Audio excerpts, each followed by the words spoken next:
Hello everyone बच्चों, आज अपन पढ़ेंगे पेज नंबर 12 पे पार्टनरशिप डीड। ध्यान से सुनना और समझना।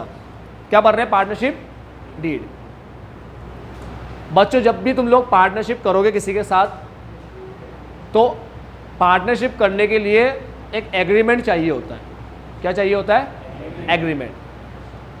जनरली क्या होता है, जैसे ए, बी और सी, इन तीन लोगों को पार्टनरशिप बिजनेस स्टार्ट करना है, तो ए, बी और सी क्या करेंगे, एक स्टैम्प पेपर लेंगे और जैसे भी वो लोग रूल बनाना चाहे अपने हिसाब से बिजनेस का रूल बना सकते हैं। जैसे ए, बी, सी तीनों को काम करना पड़ेगा, लिखवाना हो लिखवा दो, ए, बी, सी का नाम लिखवा दो, फर्म का नाम लिखवा दो, ठीक है। साथ में अगर ए, बी, सी को प्रॉफिट इक्वल शेयर करना है तो उसमें लिखवा दो हम इक्वल शेयर करेंगे प्रॉफिट को, ताकि क्या हो, आगे चल के कोई नाटक ना करे। कोई ऐसे ना बोले हमें ज़्यादा दे तू कम ले, ए ऐसे बोल रहा है मुझे ज़्यादा दे, बी और सी को बोल रहा है तुम दोनों कम लो, या बी और सी कह रहे हैं ए को तू कम ले हम दोनों ज़्यादा लेंगे, ऐसे नाटक ना हो। और क्या चाहिए तुम्हें? अगर मान लो कोई ज़्यादा काम कर रहा हो या कोई एक एक्स्ट्रा काम जानता हो, जैसे ए, बी, सी में ए कुछ एक्स्ट्रा काम जानता है, तो ए बोल रहा है भाई मैं एक्स्ट्रा काम जानता हूँ तो मैं इस काम की सैलरी लूँगा। जैसे मान लो ए, बी, सी ने एक बिज़नेस स्टार्ट किया, रेडीमेड का बिज़नेस स्टार्ट किया। अब ए को अकाउंटिंग का काम भी आता है, तो ए ने कहा कि भाई मुझे अकाउंटिंग का काम आता है तो अकाउंटिंग अपने फर्म की मैं कर लूँ। तो अगर अपन अकाउंटेंट रखते तो उसको सैलरी देनी पड़ती 10,000, वो तुम मुझे दे देना। तो अगर ए सैलरी मांग रहा है तो वो भी लिखवा लो। और ए, बी, सी ने डिसाइड किया कि हम लोग जो रुपया लगा रहे हैं, अब कोई कम लगा रहा हो कोई ज़्यादा लगा रहा हो, ऐसा भी तो हो सकता है ना।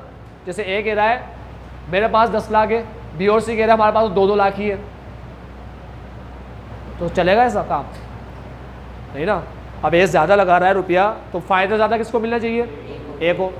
तो ए बोलेगा कि देखो मैं 10 लगा रहा हूँ, तुम 2-2 लाख लगा रहे हो, तुम कम लगा रहे हो, तो अपन एक काम करते हैं, अपन अपने लगाए हुए रुपये पे इंटरेस्ट लेते हैं।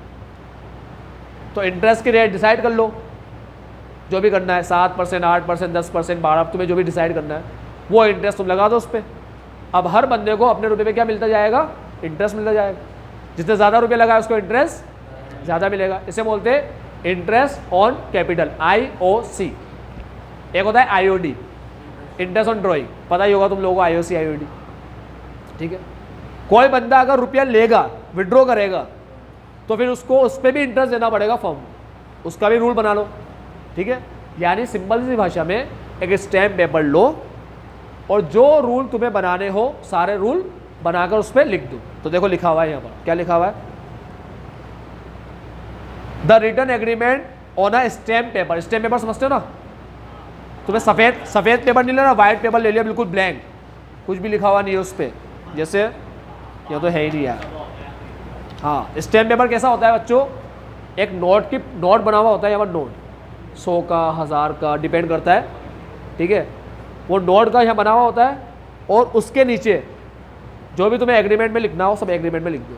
कौन कौन पार्टनर है उसके नाम लिख दो, फर्म का नाम लिख दो, सब लिख दो, सारे रूल जो भी तुमने बनाया वो लिख दो। समझ गए? ऐसे होता है एग्रीमेंट। ऐसे नहीं कोई से सफ़ेद पेपर ले लिया, सबने साइन वाइन कर दिया, सील लगा दिया, ऐसे नहीं होता। नोटरी से कराना पड़ता है, ठीक है। तो कई लोग होते हैं जो आजकल ये एग्रीमेंट वगैरह का काम करते हैं, एग्रीमेंट बनाकर अपन को दे देते हैं। उसके बाद क्या लिखा है? स्टैम्प पेपर में बनाना होता है which specify the term and condition, जो सारे टर्म और कंडीशन बताएगा। पार्टनरशिप की टर्म और कंडीशन क्या है, वो किस में लिखी होती है? एग्रीमेंट में लिखी होती है। फिर क्या बोल रहा है, क्या क्या होता है जनरली? देखो वर्ड क्या लिखा है, इट जनरली इंक्लूड्स। क्या लिखा है बच्चों? जनरली वर्ड जब भी आए ना, याद रखना, जनरली वर्ड जब भी आए इसका मतलब ये है कि ये इंक्लूड करता है, मतलब इसमें से कुछ करना हो तो करो, कुछ ना करना हो तो मत इंक्लूड करो। जनरली मतलब होता है कंपलसरी का उल्टा। ऐसे लिखा हुआ नहीं कंपलसरीली इंक्लूड। अगर ऐसे लिखा होता जनरली इंक्लूड की बजाय क्या लिखा होता? Compulsorily include. मतलब ये कि एग्रीमेंट में लिखवाना ही पड़ेगा। समझ गए? कंपलसरी का मतलब और जनरली का मतलब समझ गए? अगर ऐसे लिखा होता कंपलसरीली इंक्लूड, यानी कि ये तो लिखवाना ही पड़ेगा। और अभी क्या लिखा है? Generally include. जनरली इंक्लूड का मतलब, जनरली इंक्लूड का मतलब तुम्हें इनमें से कोई चीज़ लिखवानी हो तो लिखवाओ, कोई ना लिखवानी हो तो मत लिखवाओ। कुछ तुम्हारे दिमाग में एक्स्ट्रा चीज़ आ रही है वो भी लिखवा सकते। ये होता है जनरली इंक्लूड का। समझ गए? तो देखो क्या लिखा है, फर्म का नेम लिखवाना होता है, लोकेशन एड्रेस वगैरह लिखवाना होता है, ड्यूरेशन ऑफ बिजनेस, कब तक बिजनेस चलेगा लिखवाना हो तो लिखवाओ, नहीं तो मत लिखवाओ ये duration of business. Investment by each partner, her partner कितना कितना रुपया दे रहा है, 10 lakh, 2 lakh, 2 lakh. Profit sharing ratio, equal share करेंगे 1:1 या अलग अलग रहेगा रेशियो 2:1, या 2 पार्टनर है, एक 70% लेगा, एक 30% लेगा, एक 60 लेगा, एक 40 लेगा, या दोनों 50-50% लेंगे। समझ गए? इस तरीके से लिखवा सकते हैं वो लोग। सैलरी रहेगी, कितनी रहेगी salary, drawing, interest on capital, interest on drawing, ये भी लिखवा सकते हो उसमें। ड्यूटीज एंड ऑब्लिगेशन, कौन पार्टनर क्या करेगा, किसकी क्या ड्यूटी है, किसकी क्या ऑब्लिगेशन है, वो भी लिखवा सकते हो। ठीक है, ताकि कल से दूसरा पार्टनर ये ना बोले कि तुम पढ़ाते भी हो ना, साथ में ये भी काम कर दिया करो, टेस्ट पेपर भी प्रिंट कर दिया करो, टेस्ट भी ले लिया करो। ठीक है, सारे ही काम करवा दो पार्टनर बनाकर, ऐसा ना हो। तो क्या लिखवा देंगे, ड्यूटीज एंड ऑब्लिगेशन। उसके बाद terms governing admission, retirement and expulsion of partner, कोई नया पार्टनर लेना है तो कैसे लेंगे वो भी लिखवा दो। कोई पार्टनर छोड़ के जाना चाहे तो उसका रूल क्या रहेगा वो भी लिखवा दो। ठीक है, मरने पर पार्टनर का क्या रहेगा, कोई पार्टनर मर जाए तो उसका शेयर का, उसका हिस्सा क्या करेंगे अपन, कैसे लेंगे वो भी लिखवा दो। उसके बाद preparation of account and then auditing और मैटर ऑफ सॉल्विंग डिस्प्यूट वगैरह हो जाए, 2 पार्टनर के बीच में कुछ बहसबाजी वगैरह हो जाए तो उसे सॉल्व करने का तरीका क्या रहेगा, आपस में सॉल्व करेंगे, घर वालों को बुलाएंगे या कोर्ट में जाके सॉल्व करेंगे, कैसे सॉल्व करेंगे वो लिखवाओ। तो तुम्हें एग्रीमेंट में जो लिखवाना हो इसमें से लिखवा सकते हो। अब बच्चों मुझे बताओ, ये एग्रीमेंट बनाना ज़रूरी है क्या? ABC अगर ये एग्रीमेंट नहीं बनाएंगे तो पार्टनरशिप स्टार्ट नहीं होगा क्या? हो जाएगा। क्यों हो जाएगा? क्योंकि बोल के भी एग्रीमेंट होता है, बोल के भी, मगर कानून की नज़र में बोलने वाला एग्रीमेंट वैलिड मायने नहीं रखता, वैलिड नहीं होता। बच्चों अब मेरी बात ध्यान से सुनो, मैं तुम्हें पहले भी ये चीज़ बता चुका हूँ। अगर तुम बड़े हो जाओ, तुम्हें पार्टनरशिप करनी हो, ठीक है, तो तुम्हें कोई बंदा मिल गया, उसने कहा अपन लोग पार्टनरशिप कर ले, तुमने कहा कर लेते, चल अपन 5-5 लाख रुपए मिला लेते, तुमने ही मिला दिए, उसने 5 लाख रुपए मिला दिए, उसने कहा अपन प्रॉफिट इक्वल बांटेंगे, तुमने कहा ठीक है इक्वल बांट लेना, तुम बिजनेस करने लग गए। फिर वो क्या किया उसने, तुम्हारे पूरे 5 लाख रुपए खा लिए। सुनना ध्यान से, तुम्हें एक बंदा मिला, उसने तुम्हें कहा अपन पार्टनरशिप करें, मेरे दिमाग में बहुत अच्छा आइडिया है, तुमने कहा करो। उसने कहा 5-5 लाख रुपए मिला लो, तुमने ही मिलाया, उसने ही मिलाया। उसने कहा प्रॉफिट होगा अपन इक्वल बांटेंगे, ठीक है। अब थोड़े टाइम बाद क्या किया, वो तुम्हारे 5 लाख खा के गायब, घर बैठ गया, ठीक है, और जो भी प्रॉफिट वगैरह हुआ वो भी लेके बैठ गया। तो तुम उस पर केस कर सकते हो क्या? नहीं, क्योंकि तुम्हारे पास कोई डॉक्यूमेंट नहीं है। इसीलिए याद रखो, पार्टनरशिप का एग्रीमेंट ओरल भी हो सकता है और रिटर्न भी हो सकता है। रिटर्न कराओगे तो डीड कहलाएगा। क्या कहलाएगा? Partnership deed. जो रिटर्न एग्रीमेंट होता है ना, उसे क्या बोलते हैं? Partnership deed.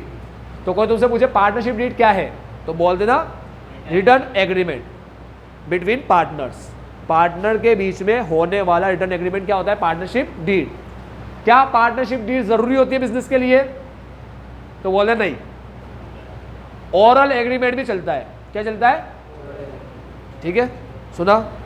मगर ओरल एग्रीमेंट के कुछ नुकसान है क्या, या कुछ भी नुकसान नहीं है? तो तुम बोलना नुकसान है। केस नहीं कर पाओगे, कोई भी चीज कोर्ट में प्रूफ नहीं कर पाओगे। समझ गए बात? तो अब तुम लोग बड़े होगे, पार्टनरशिप करोगे तो ओरल करके करोगे या लिखवा कर करोगे पूरा? तुम्हारा 1 रुपये भी कोई खा नहीं सकेगा बच्चों, किसी में दम नहीं 1 रुपये भी खा ले। हाँ, हमारी ओरल है बच्चों, हमारी ओरल है, क्योंकि हमें कोई टेंशन है नहीं खाने वाने की। और मुझे हमारा ये लोग कोई खाने वाले बंदे हैं नहीं, न मेरे को खाने का शौक है पैसे, ठीक है। मैंने ये नहीं बोला, हम लोग तीनों ही इक्वली कैपेबल है, ऐसे बोला मैं। मतलब ऐसे नहीं है कि ये लोग मुझे निकाल दे तो मैं बेरोजगार हो जाऊंगा, मैंने कहा अब मैं क्या करूं, मेरे जीवन में क्या कुछ बचा ही नहीं है, मुझे निकाल दिया गया, ऐसा नहीं है। या मैं इनमें से किसी को निकाल दे, हम लोग मिलके इनमें से किसी एक को निकाल दें, तो ऐसे नहीं हो बंदा भूखा मर जाएगा, ठीक है। इसलिए हम इक्वली कैपेबल है, हमें लगता है हम आराम से अपना खुद का भी कर सकते हैं, कोई दिक्कत ही नहीं है हमें। बताता हूँ, क्लास के बाद बताऊँगा। सुना तुम लोगों ने मैं क्या कह रहा हूँ? पार्टनरशिप जिसके भी साथ करो, कौन सा एग्रीमेंट रखवाना? रिटर्न। ठीक है, कितना ही भरोसा हो बच्चों, पैसा बहुत खराब चीज़ है, ये दिमाग में फिट कर लेना। जब तक पैसा नहीं है ना, हर बंदा तुम्हारा सपोर्ट करेगा, तुम्हें बोलेगा अपन ऐसे कर लेंगे अपन। एक बार जब बारिश होना शुरू होती है ना पैसे की, तब कुछ नहीं दिखता बच्चों। समझ रहे हो? समझो बात को, समझो। जब 10,000 कमा रहे हो तो 50-50 का मतलब होता है 5-5, है ना? जब 20 कमा रहे हो तो 50-50 का मतलब होता है 10,000 10,000। लेकिन जब 20 लाख रुपया कमा रहे हो तो किसी को 10 लाख रुपया देना बहुत बड़ी बात हो जाती है। समझ रहे हो तुम लोग? 10 लाख बहुत बड़ी बात हो जाती है, तब 50-50 है ना, बहुत भारी पड़ जाता है। इसीलिए याद रखना, पैसा बहुत ख़राब चीज़ है।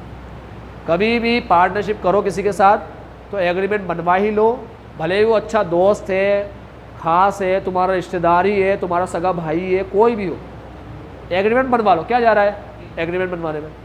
ठीक है। हाँ, जब तुम्हें लगता है कुछ जा ही नहीं रहा हमारा तो मत बनवाओ। जैसे मेरी तरह, मुझे पता है मेरा कुछ जा ही नहीं रहा, हमने नहीं बनवाया एग्रीमेंट।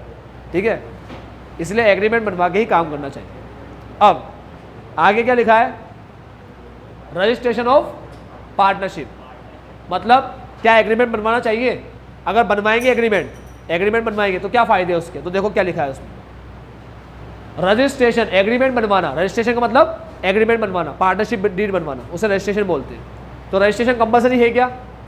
नहीं है। मैं तुमसे पूछा था ना क्वेश्चन, ये कंपलसरी है क्या? तुमने कहा हाँ, कुछ बच्चों ने हाँ बोला, कुछ ने ना बोला। रजिस्ट्रेशन, पार्टनरशिप डीड बनाना यानी रजिस्ट्रेशन कराना कंपलसरी नहीं है। ठीक है, क्या है? ऑप्शनल है, ऑप्शनल, तुम्हारी मर्जी। लेकिन तुम अपना भला चाहते हो तो क्या करो? रजिस्ट्रेशन करवा लो। ठीक है, लिखा हुआ है। अगर रजिस्ट्रेशन कराओगे तो उसके फायदे मिलेंगे। द कॉन्सिक्वेंस ऑफ नॉट, बहुत इंपॉर्टेंट चीज बता रहा हूं अभी। क्या लिखा है देखो, the consequences of non registration. Exam में क्वेश्चन आता है इसके ऊपर, केस स्टडी मिल जाएगी तुम्हें। रजिस्ट्रेशन ना कराने की कॉन्सिक्वेंस क्या है? तो वो ये कॉन्सिक्वेंस। अब बच्चों एग्जाम में कैसे क्वेश्चन आएगा वही बताऊंगा इसके बाद ही बताऊंगा। तो देखो क्या लिखा है। अगर तुम रजिस्ट्रेशन नहीं कराओगे तो पहला प्रॉब्लम टिक लगाना, can not file suit against the firm and other partner. Can not file suit against the firm और other person, other partner, point number 1 में। ठीक है, सूट का मतलब होता है केस। किसी भी पार्टनर या फर्म पे केस नहीं कर पाओगे। Can not file suit, case नहीं कर पाओगे। समझ गए? कोर्ट में केस नहीं कर पाओगे। मान लो ए बी सी ने पार्टनरशिप करी, ए और बी ने मिलकर सी को निकाल दिया, तो अगर लिखा हुआ नहीं है कुछ तो सी ए और बी पे केस नहीं कर सकता। सी ऐसे नहीं बोलेगा अदालत में जाके, ए और बी का पार्टनर था मैं, इसने मुझे निकाल दिया, इन लोगों ने दोनों ही पार्टनर बनके काम कर रहे हैं, मुझे निकाल दिया। तो कोर्ट यानी क्या बोलेगा? प्रूफ दिखाओ। प्रूफ तो नहीं, हम लोग तो ऐसे बोल के पार्टनर बन गए थे, बनो बोल के पार्टनर, हम तो कुछ नहीं करेंगे। कि सरकार को क्या चाहिए? Return proof. पहली प्रॉब्लम केस नहीं कर पाओगे। दूसरी problem a firm can not file a suit against third party, मतलब कोई पार्टनर दूसरे पार्टनर या फर्म पे केस नहीं कर पाएगा और फर्म किसी थर्ड पार्टी पे केस नहीं कर पाएगी। हाँ बता रहा हूं, ये बताने से पहले पॉइंट नंबर 3 बता रहा हूं। Firm can not file a case against the partner. अब तीनों पॉइंट समझा रहा हूं। फर्म, पार्टनर और थर्ड पार्टी। आओ समझो इसको। फर्म पार्टनर पे केस नहीं कर सकती, पार्टनर फर्म पे केस नहीं कर सकता। ठीक है, partner can not file suit against firm. ठीक है, एंड अदर पार्टनर। पहला पॉइंट यही है ना, पहला point, partner can not file suit against firm और अदर पार्टनर। मतलब अगर 3 पार्टनर है ए बी सी,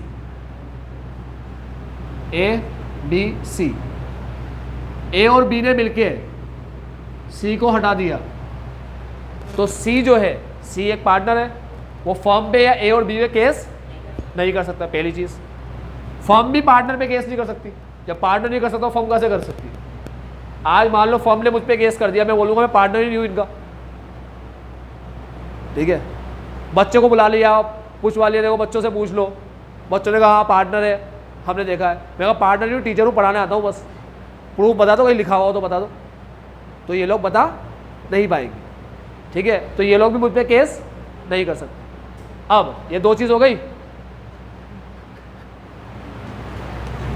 अब कौन आता है बच्चों? कौन आता है? Third party. थर्ड पार्टी समझते हो ना? फर्म और पार्टनर के अलावा अब एक थर्ड पार्टी आती है। फर्म जो है वो थर्ड पार्टी पे भी केस नहीं कर सकती। अब ये समझ लो क्यों। हाँ नहीं, फर्म और पार्टनर कोई भी थर्ड पार्टी पे केस नहीं। फर्म ही नहीं कर सकती, पार्टनर कैसे कर लेगा? ठीक है, सुनना बात ध्यान से। फर्म थर्ड पार्टी पे केस नहीं कर सकती। क्यों नहीं कर सकती? थर्ड पार्टी बोलेगी फर्म ही नहीं है। अब क्या करोगे? ये लोग बोलेंगे अच्छा फर्म है, हम पार्टनरशिप फर्म है। क्या है हम? Partnership firm. थर्ड पार्टी बोलेंगे नहीं है पार्टनरशिप, हम झूठ बोल रहे हैं। अभी ऐसे ही बन गए सारे लोग मिलके, ऐसे ही बिजनेस चालू कर लिया अभी थोड़े टाइम पहले ही, झूठ बोल रहे, कुछ भी पार्टनरशिप नहीं है ये,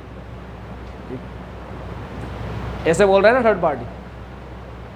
तो कानून, इन्होंने केस किया, तो जो केस करता है उसे प्रूफ करना होता है।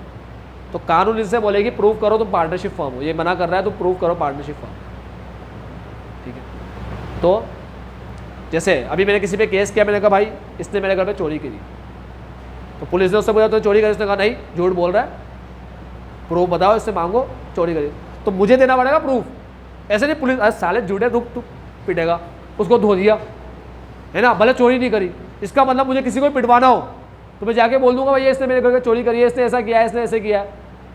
पुलिस ऐसा थोड़ी धोएगी उसको, पुलिस तो केस करने वाले से क्या मांगेगी?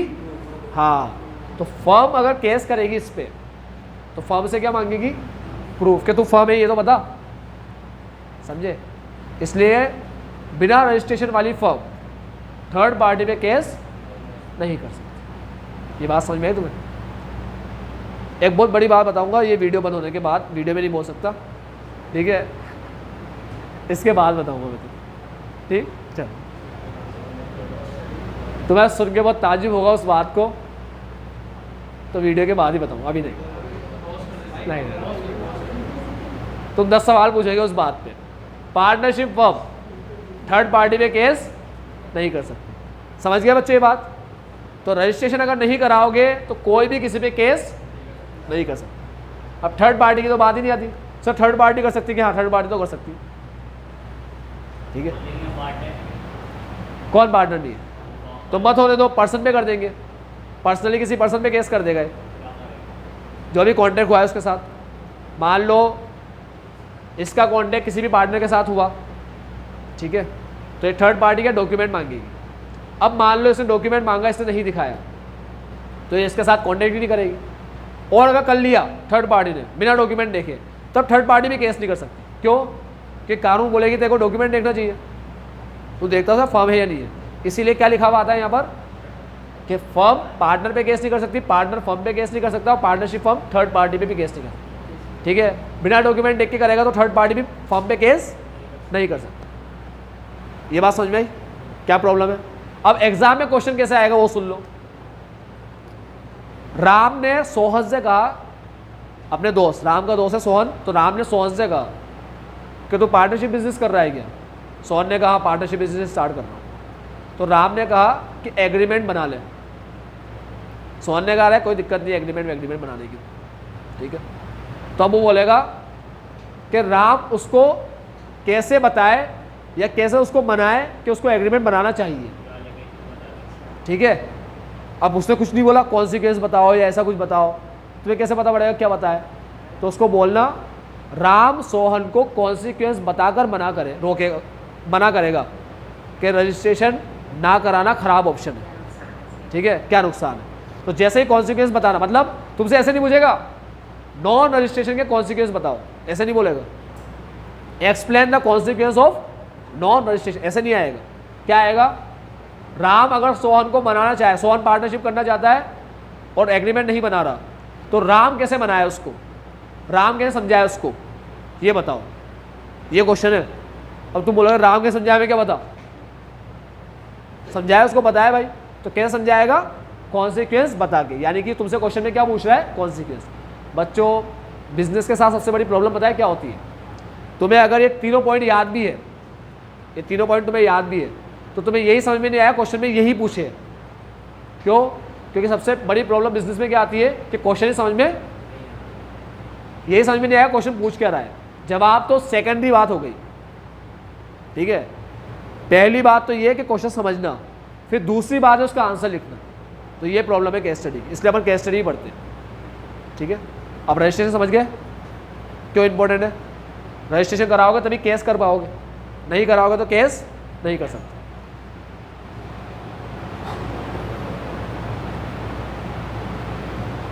यार एलएलपी बचा है और डिफरेंस बचा है। चलो एक काम कर लो, कल पढ़ लेंगे, मगर एक काम अभी कर लो। डिफरेंस बिटवीन लिखा है ना, वहाँ पर लिखा हुआ है private company and public company. देखो काट लो, गलत लिखा हुआ है। नहीं, अरे डिफरेंस बिटवीन के बाद प्राइवेट कंपनी की जगह पार्टनरशिप लिख लो और पब्लिक कंपनी की जगह एलएलपी लिख लो। देखो डिफरेंस किसके है और नाम क्या लिख रखा है वहाँ, मिस्टेक हो गई, typing mistake. Private company public company cut कर लेना, समझ गए तुम लोग। और प्राइवेट कंपनी की जगह लिख लो पार्टनरशिप और पब्लिक कंपनी की जगह लिख लो एलएलपी। गलत दिखाई में गया। तो कल अपन पढ़ेंगे एलएलपी क्या होता है, ठीक है। चलो आज के लिए इतना ही, bye bye, take care, have a nice day.